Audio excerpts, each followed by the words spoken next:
नमो तस्सा भगवतो अरहतो। Swami Vivekanand Subharthi University, one of the leading universities of North India. 250 acres campus, 220 plus professional and vocational programs, 20,000 plus students. Give wings to your career with Swami Vivekanand Subharthi University. NH 58 Meerut, Delhi, NCR. Subharti cancer institute, विश्व की अत्याधुनिक machine द्वारा cancer का हर तरह का इलाज, साथ ही MRI, cardiac CT scan, kidney, hip and joint transplant, hair transplant, endoscopy, laparoscopy, neurosurgery आदि सुविधा भी उपलब्ध हैं। 24 hours emergency, dialysis and diagnostic services. Subharti hospital, NH 58 Meerut. Raj Bihari Bose, Subharti University, Dehradun. The road to your professional development starts here. Registration and admissions are open. For more info, dial 761-758-5561, 761-758-5566 or log into our website www.rbbsu.edu.in. नमो बुद्धाय। मैं RP Singh आप सभी का बहुत बहुत स्वागत करता हूं हमारे एक बहुत ही खास प्रोग्राम धम्मदीप में। दर्शकों, जैसा आपको विदित है, धम्मदीप एक ऐसा कार्यक्रम है जिसमें तथागत बुद्ध के जीवन पर आधारित हर पहलू पर आप तक इस विषय के जाने माने विशेषज्ञों द्वारा जानकारी हम पहुंचा रहे हैं। हम जिससे कि अधिक से अधिक विशेषज्ञों को भी जोड़ सकें, इसके लिए हम आपको आज ले चलते हैं देहरादून, उत्तराखंड।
आज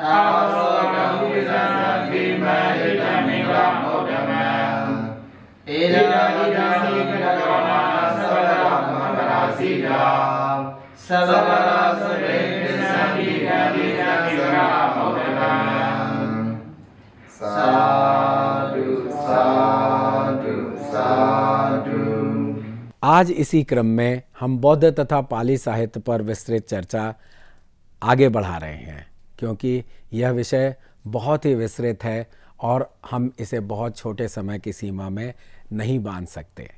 इसलिए यह निर्णय लिया गया कि यह प्रोग्राम अपने मूल रूप में रहे और अधिक से अधिक जानकारी हम दर्शकों तक पहुंचा पाएं, इसलिए इसे विभिन्न भागों में बांट दिया गया।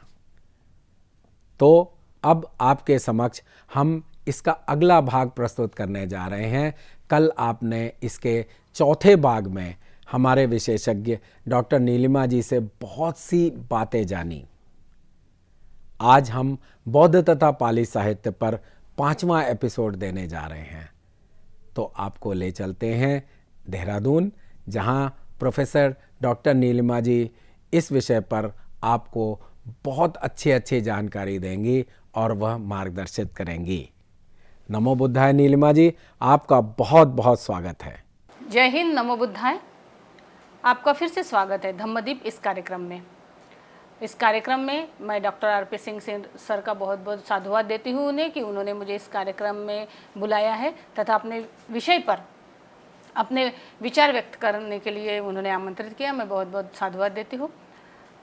आज हमारा विषय है, हम आगे बढ़ते हैं, बौद्ध तथा पाली साहित्य।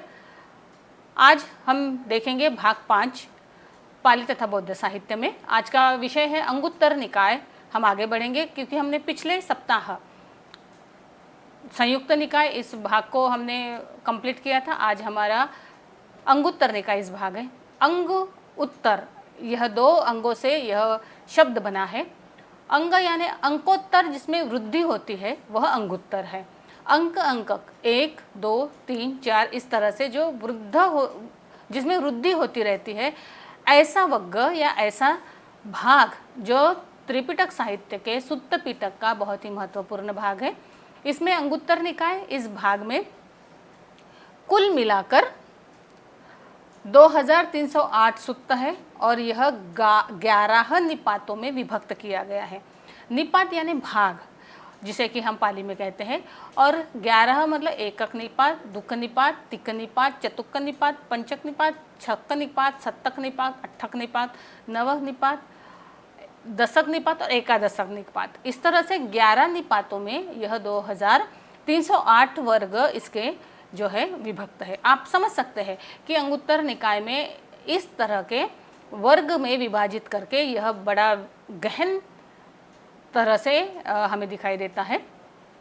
अंगुत्तर निकाय की एक विशेषता यह भी है कि इसके जो बुद्ध उपदेशों की जो विशेषता है वह बड़ी अत्यंत महत्वपूर्ण है, क्योंकि यह एक एक अंक से बढ़ता हुआ दिखाई देता है, जिसमें कि आप समझ सकते हैं कि एक एकक निपात में एक के बारे में दिया गया है, तो दुक्क निपात में 2 चीज़ों के बारे में, तिक्क निपात में 3, तो इस तरह से 11 निपातों तक इसमें बौद्ध के वचन समाहित किए गए हैं। इसीलिए इसका नाम अंगुत्तर निकाय यह पड़ा है। साथ ही हम देखेंगे कि अंगुत्तर निपात में यह जो 2308 सुत्त मैंने बताए, 11 निपात बताए, उसमें जो सुत्त है वह बहुत ही छोटे छोटे हैं। यानी बहुत छोटे भी नहीं है, पर छोटे तो नहीं है, लेकिन उत्तर उत्तर बढ़ते जाने वाले हैं। इसका महत्व यह है क्योंकि जब हम देखते हैं कि साहित्य कि एकक निपात में क्या है, तो वो बोलते हैं एक धर्म क्या है, इसके बारे में जो भी चीज़ें होगी वो एक निपात। दुक्क निपात क्या है, तो वो बोलते हैं दुक्क 2 प्रकार की त्याज्य वस्तुएं हैं, उसके बाद 2 प्रकार के पुरुष है। इस तरह से उन्होंने दुक्क निपात का विश्लेषण किया है। तो तिक्क निपात में वह कहते हैं तिक्क निपात क्या है, तो वो बोलते हैं तिक्क निपात में 3 तरह की वेदना है। तो चतुक्क निपात में 4 आर्य सत्य। पंचक निपात में वो बोलते हैं पंचक निपात 5 अंगों वाली समाधि, उसके बाद 5 उपादान स्कंद। तो छक्क निपात में 6 यह अनुस्मृतियों के बारे में कहा गया है, 6 अनुस्मृतियाँ। तो सत्त निपात में 7 तरह के बोधांगे बताए गए हैं। इस तरह से वो कहते हैं कि अट्ठक निपात में 8 अष्टांगिक मार्ग, तो नवक निपात में 9 प्रकार की तृष्णाएं, तो दशक निपात में वह 10 बल के बारे में बोलते हैं, और 11 निपात में वो बोलते हैं कि निर्वाण के बारे में 11 उपाय। तो इस तरह से यह वग्ग या फिर यह भाग निपात जो है इस तरह से विश्लेषित और विभाजित किया गया है। इसमें इतने अच्छे अच्छे सूत्र दिए गए हैं कि इसमें हमें पता चलता है कि बुद्ध ने अपने प्रवचन में जो कहा है कि कितने प्रकार की तृष्णाएं होती है, इन तृष्णाओं का क्या कारण क्या है, इसमें क्या कहना है, बुद्ध के वचनों के माध्यम से हमें क्या समझना है और हम क्या कहना चाहते हैं, यह भी इस सूत्र के माध्यम से हमें पता चलता है। साथ ही हमें इस अंगुत्तर निकाय इस भाग में कई तरह के हमें स्कंध, शिल्प, कई तरह से तृष्णाएं, कई तरह की शिक्षा पदे, कई तरह के आहार, इस बारे में बहुत अच्छी अच्छी जानकारी मिलती है, जिसमें कि ये प्रश्न पूछा गया है और भगवान ने उस तरह के उत्तर दिए हैं। तो यह संख्या के आधार पर विभाजित किया गया वर्ग है, इसीलिए इसे अंगुत्तर निकाय कहा गया है। अब 2308 सूत्रों का वर्गीकरण करना यहाँ पर तो हमारे लिए बहुत ही कठिन कार्य है, लेकिन मैं आपको बता सकती हूँ कि इस विविध विषयों में इस तरह के विविध विषय है, जैसे कि ब्रह्मचर्य हो, जैसे कि तृष्णा हो, जैसे कि मार हो, जैसे कि हमें स्कंध के बारे में पता करना है, या फिर हमें अपनी वेदनाओं के बारे में पता चलना, हमें तृष्णा मूलों के बारे में पता करना है। तो इन सारी चीज़ों का वर्गीकरण बड़ा अच्छा 11 निपातों के माध्यम से इस अंगुत्तर निकाय में हमें दिखाई देता है। इसीलिए भगवान बुद्ध इस अंगुत्तर निकाय को भगवान बुद्ध ने इस अंगुत्तर निकाय में जो भी उपदेश दिए हैं वो अंगुत्तर निकाय के 11 निपातों में विभाजित किए गए हैं। तो यह था अंगुत्तर निकाय। तो उसके बाद का निकाय हमें मिलता है खुद्दक निकाय। अब खुद्दक निकाय, खुद्दक नाम से में ही हमें पता चलता है कि शूद्रक, शूद्रक यानी बहुत ही छोटा, बहुत ही छोटा। तो यह छोटा जो भाग है वह छोटा किस तरह से, किस आधार पर यह खुद्दक है। तो हम देखते हैं कि खुद्दक निकाय में छोटे छोटे तरह के 15 ग्रंथों का समावेश होता है। 15 ग्रंथ, इस 15 ग्रंथों में हमें दिखाई देते हैं, सबसे पहला खुद्दक पाठ है, उसके बाद धम्मपद, उदान, इतिउत्तक, सुत्त निपात, थेरगाथा, थेरीगाथा, विमानवत्थु, पेतवत्थु, जातक, निर्देश, पट्टिसंविदा मग्ग तथा अपदान, बुद्ध वंश और चर्या पिटक। इस तरह से 15 ग्रंथों का समावेश इस खुद्दक निकाय में होता है। अब इसे खुद्दक क्यों कहा गया है, तो इसकी विषय वस्तु जो है वो बहुत ही छोटी है, शूद्रक छोटी है, इसलिए उसे क्षुद्दक या शूद्रक या खुद्दक कहा है। तो इसके खुद्दक निकाय, इसमें जो भाग है, क्योंकि 15 यह जो ग्रंथ है, यह 15 ग्रंथ अपनी एक विशेष शैली के लिए प्रसिद्ध है, विशेष विविध विषयों के लिए प्रसिद्ध है, तथा इसकी रचना और इसकी विशेषताएं बहुत ही अलग इसे करती है, इसीलिए इसे शूद्रक कहा गया है। क्योंकि इसमें जो गाथाएं दी गई है वो बहुत छोटी छोटी है, इसके साथ ही इसके बड़े मार्मिक और बहुत ही अच्छे उपदेशों का समावेश के कारण इसे खुद्दक निकाय कहा गया है। और यह खुद्दक निकाय हमें दिखाई देता है कि इस खुद्दक निकाय में जो भी सुत्त या जो भी ग्रंथ आए हैं उसमें उसकी शैली एक जैसी नहीं है, एक जैसी नहीं है। जैसे कि हम समझ सकते हैं, जैसे कि हमने देखा कि अंगुत्तर निकाय की भी शैली अलग है, लेकिन उसको विवेचन करने का, जो वर्गीकरण करने का जो एक ढंग होता है वो थोड़ा सा एक जैसा ही है, क्योंकि 1, 2, 3, 4 की तरह से, लेकिन वर्गीकरण अलग अलग है। लेकिन इसमें वर्गीकरण भी अलग है, इसमें विषय भी अलग है, इसमें बहुत सारे विभिन्नताएं हैं। इसीलिए भगवान बुद्ध के बुद्ध वचनों का यह बहुत ही महत्वपूर्ण संग्रह है, क्योंकि बहुत, और इसके साथ साथ इसमें कुछ गद्य है और कुछ पद्य है। इस तरह से जैसे कि हमने बाकी के सूत्र देखे हैं, उसमें गद्य दीर्घ निकाय, मध्यम निकाय में गद्य है, तो सुत्त निपात में, संयुक्त निकाय में गद्य और पद्य दोनों है। तो अंगुत्तर निकाय में पद्य है तो कुछ गद्य भी है, पर इसमें भी वैसे ही दिया गया है, कुछ गद्य है तो कुछ पद्य है। इस तरह से इसकी विशेषता हमें दिखाई देती है। और इसकी जो 15 यह ग्रंथ खुद्दक निकाय में कहे जाते हैं, उस 15 ग्रंथों की भी अपनी एक अलग अलग विशेषता है। और इसीलिए इस ग्रंथ के माध्यम से हमें इस बृहद विषय का पता चलता है कि जो कि भगवान बुद्ध ने अपने समय में सारे भिक्षुओं को या फिर जो भी भिक्षु थे उन्हें किस तरह से, किस माध्यम से उन्होंने अपने उपदेशों का विवेचन किया है, ये हमें पता चलता है। तो इसमें सबसे पहले आता है खुद्दक पाठ। पहला खुद्दक पाठ, उसको भी क्षुद्रक पाठ कहा गया है। क्षुद्रक इसका मतलब बहुत ही छोटा। इसमें तो कुल मिलाकर केवल और केवल 9 पाठ है, वो भी छोटे छोटे हैं। इसमें सबसे पहले हम देखते हैं कि शरणत्रय है, यानी त्रिशरणों का गमन बताया गया है। बुद्ध धम्म संघ को किस तरह से हमें गमन करना है उसके बारे में दिखाया गया है। इसके साथ ही इसके साथ ही इसमें कुमार प्रश्न दिए गए, उसमें कुछ प्रश्न पूछे गए हैं कुमारों के, उसका उत्तर दिया गया है। इसके साथ ही इसमें 10 शिक्षापद बताए गए हैं, यानी इतने छोटे छोटे पाठ इसमें खुद्दक निकाय में है। लेकिन इसमें तिरोकुट्ट सुत्त, निधिखंड सुत्त, रतन सुत्त, मित्त सुत्त, तो ये सारे सुत्त बड़े बड़े हैं, थोड़े से बड़े हैं, लेकिन है भी वो भी छोटे छोटे हैं। और इसीलिए यह खुद्दक पाठ बहुत ही छोटा ग्रंथ कहा गया है, जिसका कि बहुत ही आसानी से कोई भी ज्ञान ले सकता है या ज्ञात कर सकता है। इसके बाद दूसरा अत्यंत महत्वपूर्ण ग्रंथ जो है वह आता है धम्मपद। क्योंकि धम्मपद यह एक ऐसा ग्रंथ है जिसके नाम से ही हमें पता चलता है, धम्म यानी धर्म के संबंधित, पद यानी पथ या मार्ग जिसे कहा जाता है। तो यह धम्मपद है।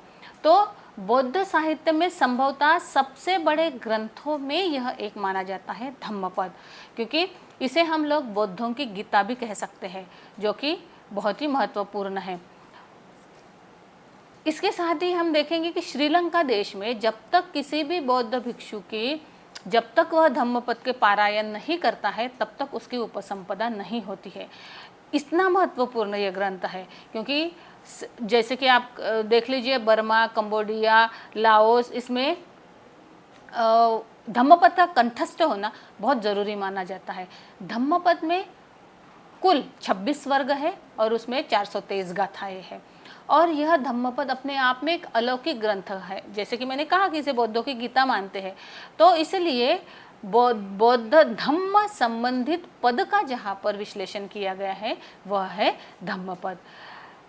इसमें गाथाएं दी गई है, जो कि बुद्ध वचन जिसे कहते हैं। गाथाओं के माध्यम से एक एक पंक्तियाँ और उसका अनुवाद इसमें दिया गया है, कि जो कि नैतिक मूल्यों और नैतिक शिक्षाओं पर आधारित है।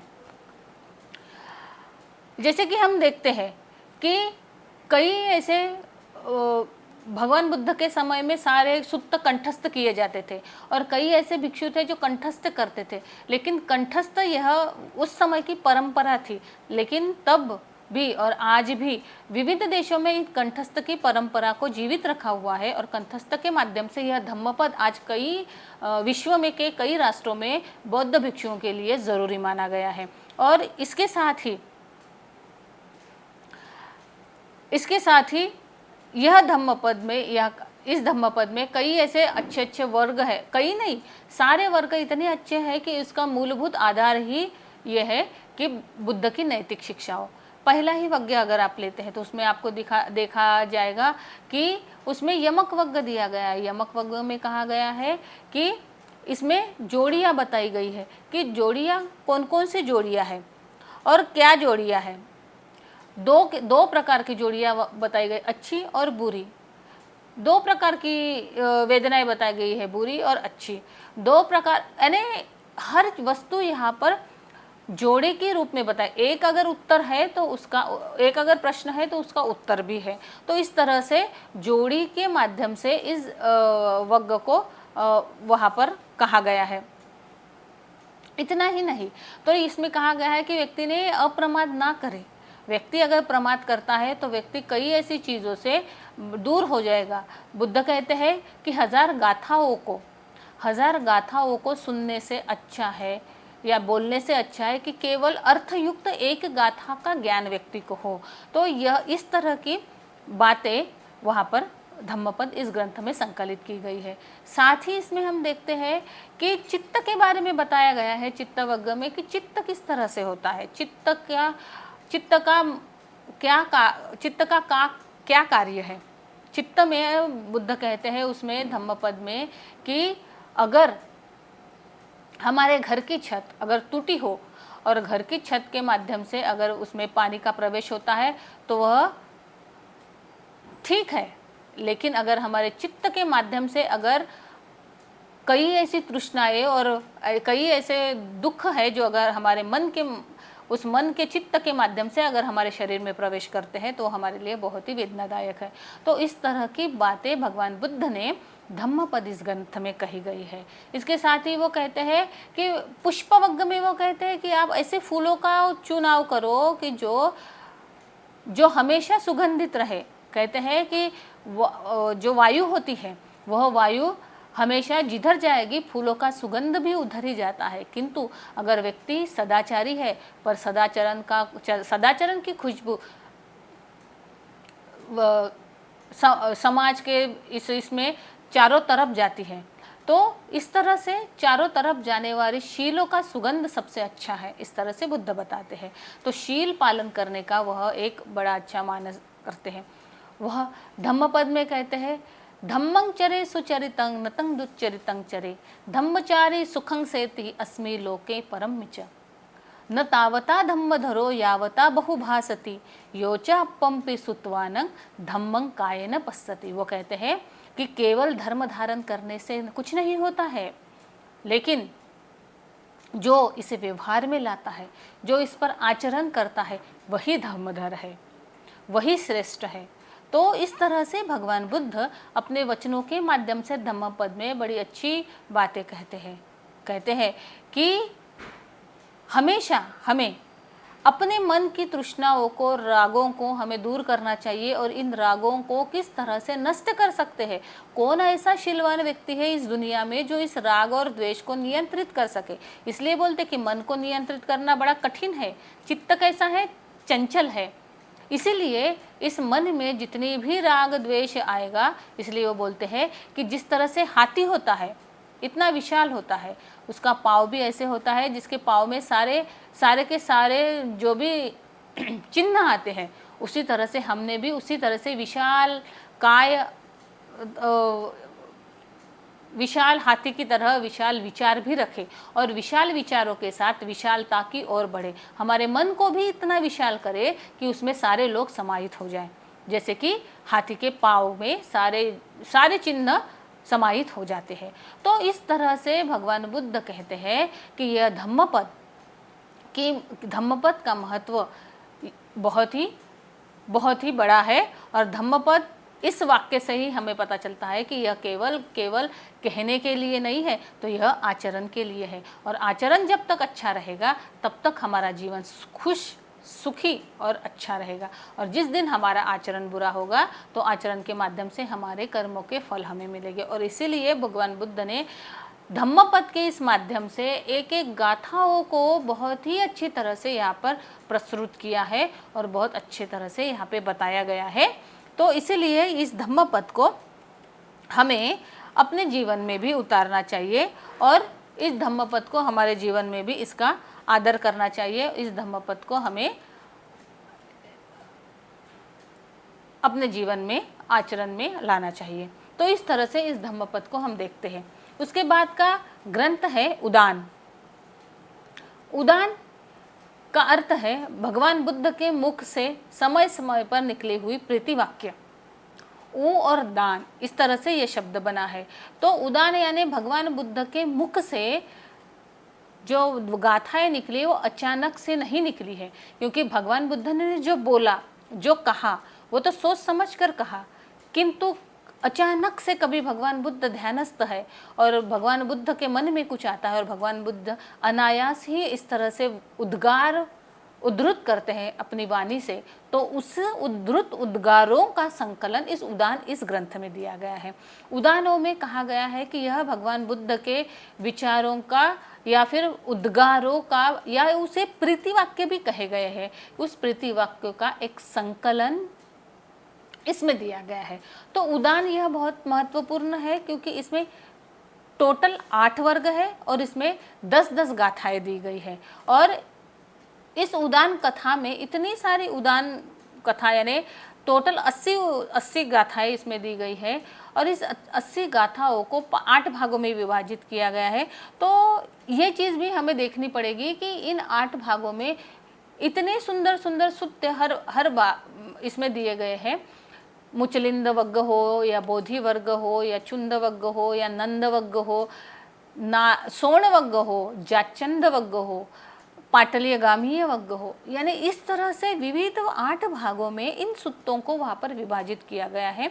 और यह सुत्त हमें दिखाई देता है कि जिस आवेग से बुद्ध ने अपने मन से ये प्रतिवाक्य निकाले हैं उतना ही सारगर्भित इसका अर्थ भी है, उतना ही सारगर्भ, क्योंकि यह केवल गद्य के भाग में नहीं है, तो यह पद्य के रूप में हमें इसके जो गाथाएं हमें दिखाई देती है। और इस गद्य भाग की गाथाएं हम लोग इस ग्रंथ में देते हैं।